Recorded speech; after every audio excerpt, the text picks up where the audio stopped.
It's your boy Kid Fresh, the Young Star, and I'm live with Coco and the Backstreets, and we coming live from the H-Town dripping and spilling sauce all across the radio waves and into your face. You dig? We out this thing. All platforms, we live on the Backstreets with your girl Cole, man. We got the homie in here, man, straight out of Texas, man. The homie Kid Fresh in the building, live on the Backstreets. First, I want to say I appreciate y'all for coming, fucking with me. I appreciate that so much, but let the streets know who you is, where you're from, and what you got coming. For those of y'all who don't know me, I am Kid Fresh, Kidfresh. My name, I've been doing music for the past 4 years. I've been signed for the past 6 months. Okay. Shout out to Nu Souf Music. That's the management and brand that I rep. That's my gang. You know what I'm saying? Okay, Nu Souf, man. How they treat you? You say 4 years you've been doing your things. 6 months it seems like shit is really skyrocketing for you. How is it over there at the company? To be honest, it's a blessing. Like, okay. I feel like they look at me as the face of the brand. So, you know, I just make sure I do my job as an artist and let them do their job as a management label and agency. Okay. So it's nothing bad. We don't have no fallouts and nothing like that. You know. I feel it. We all do our job like we're supposed to. I feel it. 4 years you've been doing your thing, man. Talk about the influence. What got you into music? I always been musically inclined. Before I started rapping, I was actually singing in church. Okay. You know, I was one of them kids leading the Sunshine Band. You know, I always had vocals. Okay. My whole family sing. My grandpa was a DJ, so I should have known I was gonna be doing something music. You know? But I don't know. It just whenever I went to high school, my brother was known for singing. Okay. So I was the little brother coming into high school. My brother's a senior. I'm a freshman. Okay. So they're like, "You his brother?" I'm like, "Yeah." They're like, "Well, you might as well sing or do something." And since my brother had so much clout at the school I went to, I didn't really have a choice. But when I tried it, I fell in love with it and took off running with it. Okay, is your brother still doing music or did he? Yeah, he stopped actually. He stopped to help me get to where I'm currently at now. Gotcha. So he just took a break, but he back now. Okay, bag season, man. Talk about it. The numbers are crazy. I done peeped the numbers everywhere. YouTube, Spotify. Man, if y'all ain't checked it out, make sure y'all go tap in with the homie Kid Fresh. But bag season, man, talk about it a little bit. Bag season is a project, an EP, a song, and also a way of life. It's a lifestyle that I'm living this year and to infinity and beyond. You know what I'm saying? Did you say I'm gonna get to it? Yeah, like.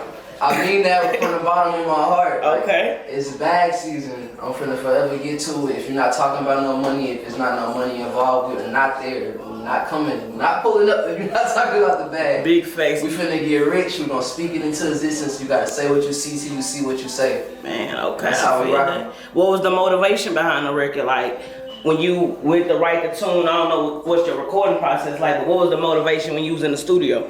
To be honest, when I heard the beat, it made me want to get some money. Like, it came straight to me. Like, it's not something I had to sit down and just put some thought into. Okay. When I heard, as soon as it dropped, it's like, nigga, it's bad season. I'm finna get to it. Don't talk about no stress, little nigga. I've been through it. Yeah. So okay. Like, oh yeah. It came straight to me, man. So I'm thankful for it because it's one of my biggest songs to come out. Besides, I'm a young star. Big facts, man. Kid Fresh, man. Why the name? Why the name? Actually, Kid is an acronym for King in Disguise, and then Fresh, that's always been a nickname that I've had since high school because like I used to always get best dressed all 4 of my years in high school. Damn, okay. So I was just putting them both together, you know. Kid Fresh, man. Do you have like a dream collab or anybody you want to work with, dead or alive? Yeah. Do I get to pick just one or? I'll give you 3. All right. Here we go.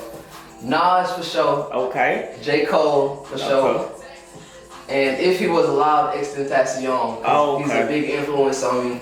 I don't know if you can tell, but yeah. Yeah, man. Cause I know you from Texas, correct? Okay, but I see you got like a different swag, a different, demeanor about you, man. Talk about where that come from, being that you from this great state, but you got like a different swag from everybody that's doing their thing. I think what separates me from a lot of the people in Texas is like when you hear the Texas music, you think chopped and screwed automatically. So people rap a lot slower here.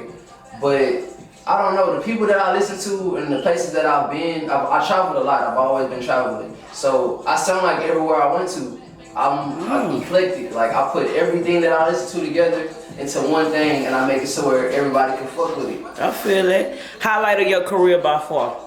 What's the most thing that surprised you? Like, damn. The BET Jams thing. BET went out to the BET Awards. Okay. That was one of the biggest and craziest things, I think, because literally the song had just dropped 2 weeks prior to us going to hitting BT, and then it dropped. That's crazy. 14 days ago, and then you go to BT. 14 days later, it's like, hey, we on BT. I got so excited. It was like 3 a.m. when I found out. My people was calling me. They're like, hey, we just saw you on BT. I wanted to wake him up because I was at his house. I was at his house. So I'm like, hey, let me let him know. But it's 4 in the morning. I'm trying to respect my man's house. You know what I'm saying? So I wait till the next morning and I'm like, hey, you know we was on BT. I say it all casual. He like, why you didn't tell me yesterday? How do you feel seeing them grow, being that you've been managing not only 6 months? How do you feel seeing them grow? Ryan? What's that? How do you feel seeing your artists grow in such a short period of time?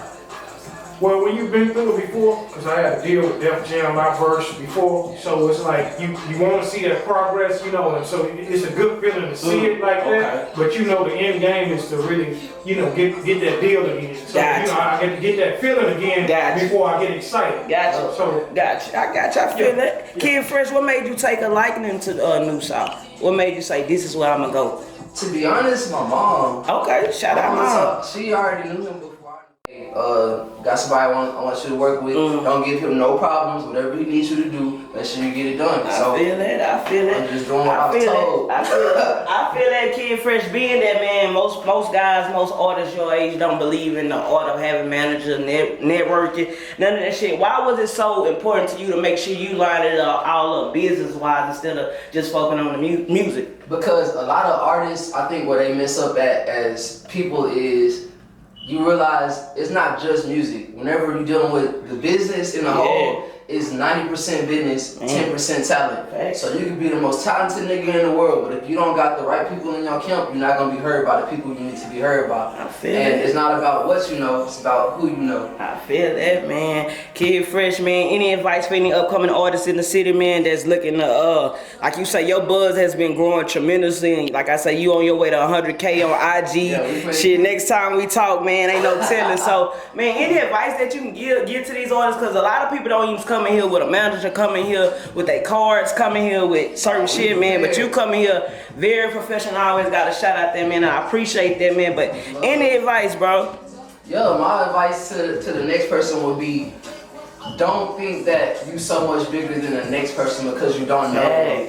And another thing is, don't think that you know everything because you don't. There's always something in the world that you could learn from, and somebody that you could grow from, and you know, take something and apply it to your career and to your life. Don't ever get to the place to where you complacent. I mean, to where you content with where you at. Don't get comfortable just because, like me, for instance, we just hit BET. You don't see me just like, oh yeah, we hit BET. I'm done. I'm not doing nothing. No, we just get started with the work. It's time to. So that's just a jump off for you, huh? Yeah, like. A lot of people, I think that would be in my position would be like super complacent. But thanks to the management I got and the people I got that's behind me, they're like, yeah, bro, you doing good. And in the back of my head, it's like, that's good, but that's not what we're here for. We're here to get this bag. We're trying to get this money. Season, I feel that, man. What 2020 looking like for you? What can you expect from yourself? From 2020.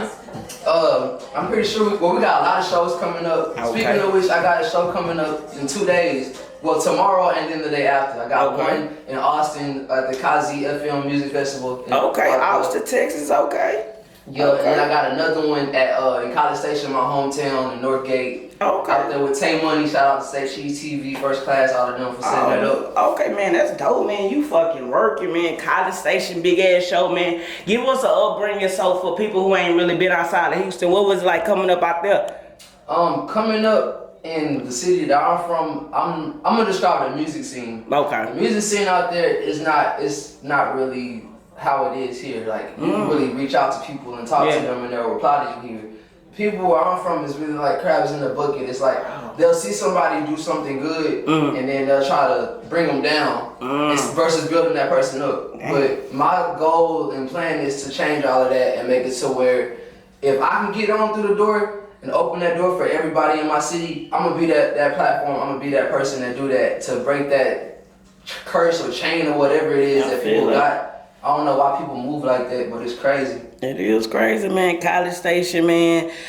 Being that y'all got the college out there, it wouldn't be bigger, like as far as music wise, that you can get your fan base bigger or not? Nah, it's See, that college thing is real tricky because you have to know people to be able to get there. You can't just pop up in one spot. For one, they got heavy security out there. Okay. And then for two, you have to make music that the people actually like. You can't just go in there with just anything. You gotta make it sound like it's radio ready. You got to have something that's worth them listening to that make them be like, hey, I want to invest in this person. I think he can really do something. He sounds like a marketable, profitable person. So that's the approach. I feel that. So you gotta be real risky with it, cause people see college and think, oh, I can go here and just pop. But it's like, funny you say that because the song just came on. Yeah. And I was talking about that at the beginning of the video. And if you want to get somewhere like that you've never been to, you gotta take a risk. Facts. Big facts, man. Talk about Dixie Cup, man. Like I said, your energy is very different, man. Talk about that also, man. The making of Dixie Cup, it actually came from XXXTentacion. It got motivated from him. Okay. Like the hook, like it didn't come, like the lyrics or nothing didn't come from him, but the style came from him. So I went out to Florida before I made Dixie Cup, I went out to Florida. Okay. And I met the dude that did the tattoo on his face. He has a clock on his face. Right. And he did the one on my arm for free for my birthday. Yeah. So I was able to hang around his mom Cleo, his brother, two of his best friends. Oh. And what was it like being around his actual family? They told me that I reminded them of him. Yeah. And it was kind of freaky because I never met the man. So like they just took to me very easily, very quickly. Like even his mom, she gave me two of his chains. I don't know if you noticed in the video, but I have the exact same chains that he got. He actually wore them, like he wore them before he got known. Man, that's big. So I'm just paying homage. Right. That's all I be doing. Man, RIP XXX, man. Do you feel like he got his just due being after he died? Yeah, I think a lot of people didn't really know about him until after he was killed. But sadly, it's the same thing with Nipsey and everybody. Like people didn't know about these people until after they were gone already. But they were like major platforms in the business, in the industry. Cause his influence is fucking crazy. It's so many rappers that are out because of, because of him, man. But he don't, like I said, because of the different shit he did, he don't get talked about as much. The thing that they don't notice about him is the dude was very like. He could switch every versatile. That's what I was saying. Very versatile. He can make a rock song, then double back, make a hip hop song, double back, make some island stuff. Like he can do everything. I feel so me growing up seeing that, I'm like, I could do that, if not better. So I feel that. What's trying to beat somebody if you're not trying to be the best at what you do? I want to be the best person to do it to the best of my ability out of everybody that's trying it. I feel that, man. Kid Fresh, man. What's up with them numbers, man? How are your views just so 11,000s, 20,000s, 80,000, man? Like, how are those views just crazy like that, man? Good planning, good management, sending out great vibes, great promotion. You can't drop a song and not have a plan whenever you drop it. Thank you, man. So you gotta know what you finna do, where you finna put it at before you finna put it out to do anything for it. So them numbers only gonna keep growing, you know. We only working harder and working more. So more people that pick up with it, they gonna keep on building up steam, and we should pick up something real soon. I feel that, man. One more before you get out of here, man. Where you see the whole brand, and I say the next 3 years? On top. Okay. Bag with a big ass bag. That's what I see. Okay, nothing but bags, seasons, bags everywhere on top, man. Where the streets can find the IG, the Twitter, the YouTube, and everything with the Kid Fresh brand, if you don't mind. My handle on Instagram is IamKidFresh_. Once again, that's IamKidFresh_. You can find me on Twitter at SoakandSeated97 and everything else involving music as far as YouTube, Spotify, SoundCloud. Type in Kid Fresh, KIDFRE. Make sure that money sign is the S. Okay. Why is that money sign important? Because it represents the bag, and okay.